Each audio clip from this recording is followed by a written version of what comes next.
Est-ce que 2 Go de VRAM en 2021 peut vous permettre de jouer aux jeux vidéo modernes? C'est la question qu'on se pose aujourd'hui. Ces 2 Go, c'était une configuration qui était assez commune il y a quelques temps. Et on retrouve quand même des cartes qui sont pas super vieilles avec encore cette configuration-là. Et on pourrait facilement se dire au premier abord que c'est du Ebola Gaming Chair. Mais comme j'aime pas trop me baser sur les idées reçues, je décide de ressortir ma 1052 Go histoire de voir vraiment ce qu'elle a dans le ventre. Et comme ça, on pourra avoir une idée bien claire de qu'est-ce qui se passe si on n'a pas suffisamment de VRAM. Personnellement, je pense que ça va pas être grand chose, mais ces cartes ont peut-être quelque chose à nous prouver. Donc si ça vous dit de voir des tests extrêmement professionnels, conduits par une équipe avec une rigueur jamais vue jusqu'à présent, eh bien, venez vous asseoir. Allez, venez, on est bien là. Avant de commencer à faire des tests, parlons un petit peu de la VRAM et pourquoi en 2021, 2 Go, c'est assez handicapant. Pour bien comprendre, il faut un petit peu revenir aux sources et se poser la question de à quoi sert la VRAM. Eh bien, ça sert à garder en mémoire des données qui vont être nécessaires au GPU pour effectuer ses calculs. Et dans l'idée, c'est une interface qui est la plus rapide possible. Dans les jeux vidéo, on va trouver dans la VRAM des choses comme la texture, les modèles 3D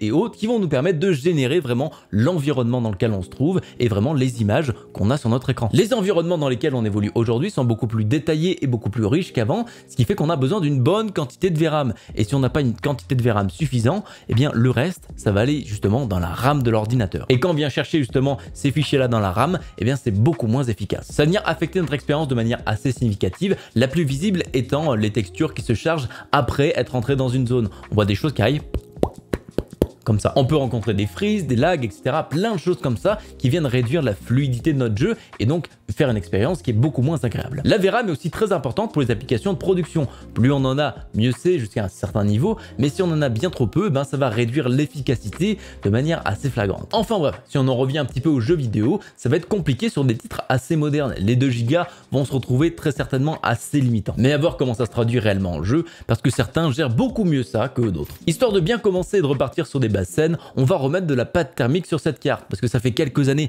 maintenant qu'elle tourne, et ça doit être un petit peu séché là-dedans. Bon, après c'est pas une carte qui est chaude de base, ça reste une 1050, mais vaut mieux éviter que la pâte thermique soit totalement sèche. Donc c'est une petite maintenance comme ça, qui est assez facile à faire. Et puis c'est comme pour autre chose, plus c'est sec, moins ça marche, et plus ça peut casser. On parlait bien sûr de l'huile de moteur dans une bagnole, bien sûr. En tout cas, j'ai noté la dernière fois que vous n'avez pas bien aimé comment j'ai nettoyé la pâte thermique. Donc j'ai décidé de suivre vos conseils en commentaire et de lécher celle-ci du dye et du refroidissement pour l'enlever. Depuis, je vois un petit peu flou, mais ça a très bien marché. J'ai aussi un petit problème avec le connecteur ventilateur qui a visiblement décidé de fusionner avec son branchement.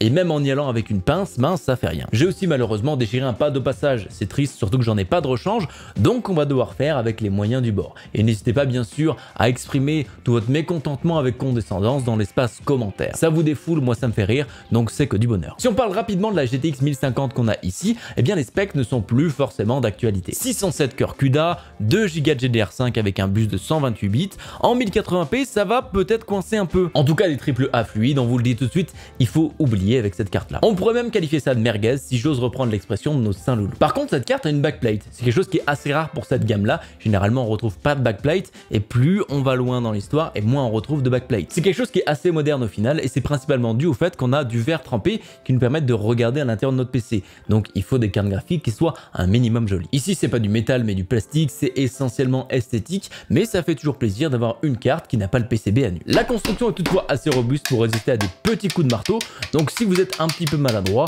ben il n'y aura pas de mal ici. Par contre en termes de poids, la carte est très légère, on va pas pouvoir s'en servir comme arme contendante létale comme certaines cartes graphiques plus récentes. Donc en situation de self-defense, c'est la carte qui va casser et non pas les os de votre adversaire. Bon, et concrètement, cette carte, elle donne quoi en termes de performance sur les jeux vidéo? Et bien personnellement, j'étais assez surpris, parce que cette carte n'a pas commencé à parler Klingon quand j'ai lancé quelques jeux AAA. Par exemple sur Assassin's Creed Valhalla, si on met un petit peu d'overclock, on se rapproche des 40 FPS en 1080, preset bas. On dépasse un peu la limite de VRAM ici avec 2,3 Go estimé par le jeu, mais ça reste bien géré et jouable, sans avoir trop de freeze ou d'objets qui pop de partout. Bon, après pour être honnête, on va un peu jouer à la version du jeu après le vaccin, mais l'important ici c'est de jouer au jeu, pas d'avoir une expérience qui est la meilleure possible. Si on fait un petit tour dans Novigrad avec The Witcher 3, eh bien écoutez, en extrême, ça tourne relativement bien avec quelques baisses de FPS de temps en temps et des objets qui pop, mais c'est tout à fait acceptable du point de vue où on est dans la qualité maximale. Si on redescend en médium, on remonte ici à 46 FPS qui le rend beaucoup plus fluide,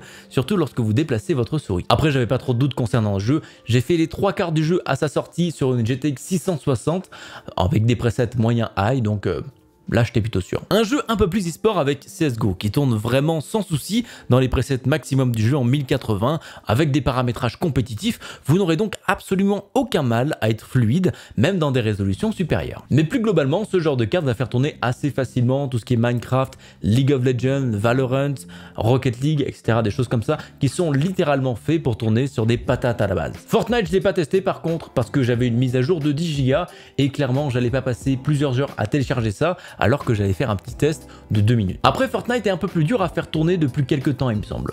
Donc l'expérience sera tout à fait satisfaisante, mais pour du tryhard ça va clairement pas le faire ici. Si on part sur Cyberpunk, là sans trop de surprise, quand on le met à fond en 1080, c'est un jeu en stop motion que nous avons. Et si on passe tous les paramètres à l'eau, on se retrouve à 25 FPS à l'intérieur de Night City, ce qui n'est clairement pas bon, surtout si on commence à avoir des scènes dynamiques. Après, ma foi, ça tourne sans être un diaporama PowerPoint, c'est tout ce qu'on demande à cette carte au final. On a essayé de tester Red Dead Redemption ici, mais c'est un des seuls jeux qui fait la gueule quand on essaye de dépasser un petit peu la mémoire disponible. J'ai du coup pas pu lancer le jeu au-delà de 1440 x 900 en preset moyen bas, ce qui m'a donné 43 FPS en moyenne. Donc pas de 1080p pour ce jeu et de toute façon je pense que ça aurait été une expérience PowerPoint. Donc bon, au final c'est un moindre mal. On finit avec Shadow of a Tomb Raider qui en preset très haut fonctionne pas trop mal avec proche de 30 FPS en moyenne. Si on descend par contre sur des presets en très bas, le jeu tourne beaucoup mieux aux alentours des 50 FPS mais avec toujours des problèmes de texture qui viennent un petit peu ruiner l'expérience. Et ça c'est surtout présent quand on est dans un village avec beaucoup d'éléments de décoration. En soi, comme je l'ai dit tout à l'heure,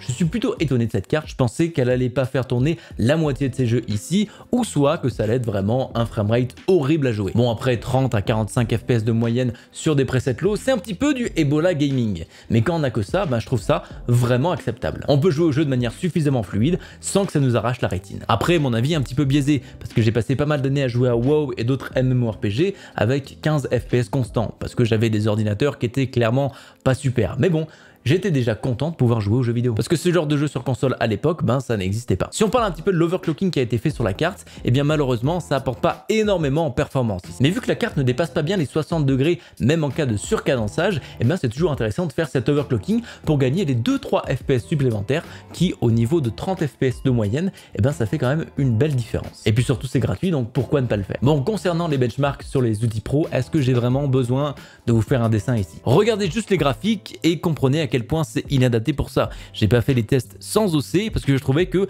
déjà avec OC c'était bien assez long comme ça. Enfin bon, ce sera du coup pas forcément une partie de plaisir de travailler les rendus et autres objectifs professionnels avec le GPU. Bon, du coup qu'est-ce qu'il en est réellement de cette petite carte graphique? Eh ben j'avais pas mal sous-estimé cette carte personnellement. Je pensais que ça allait être bien pire et elle se débrouille pas si mal en fait au niveau des jeux vidéo récents. Après pour les standards de nos jours, elle fera clairement pas l'affaire et ça je pense que je vous apprends pas grand chose en vous disant ça. Mais si vous jouez essentiellement à des jeux e-sport, du rétro gaming ou encore des jeux 2D comme Hollow Knight, Binding of Isaac, et bien cette carte a encore pas mal de vie pour vous. Elle permettra du coup de vous accommoder encore un petit bout de temps, histoire de trouver une vraie alternative à un bon prix. Vous n'aurez pas les meilleurs framerates, mais ça vous permettra de profiter des 60 Hz de votre écran. Par contre, la mauvaise idée, c'est d'acheter cette carte maintenant. Elle se revend sur le bon coin entre 150 et 200 € pour les prix les plus raisonnables, et ça monte jusqu'à 300 € pour vraiment les escrocs. À la base, j'avais acheté cette carte à sa sortie il y a 4-5 ans pour moins de 150 €, donc vraiment ne jetez pas votre argent là-dedans, c'est peine perdue. Mais si vous avez une qui traîne dans les placards, et ben ça reste encore tout à fait utile si on connaît un petit peu ses limites et qu'on fait quelques sacrifices au dieu des FPS. Après c'est tout de même mieux si vous avez quand même le modèle TI de 7050 qui possède elle 4 Go de VRAM qui vous permettra essentiellement de lancer beaucoup plus de jeux avec beaucoup plus de confort. Les performances seront pas folles mais on sera moins sujet aux problèmes qu'on a avec 2 Go. Comme on s'y attendait du coup, les 2 Go de VRAM et 2021 ne font pas bon ménage. Et ça je pense qu'on le savait tous avant de lancer la vidéo. Enfin bref, c'est la fin de ce test très professionnel de cette carte graphique entrée de date qui commence un petit peu à dater mais qui n'a pas dit son dernier mot. J'espère que ça vous aura plu, merci à vous d'avoir regardé jusqu'ici et on se dit à très bientôt pour une prochaine. Ciao!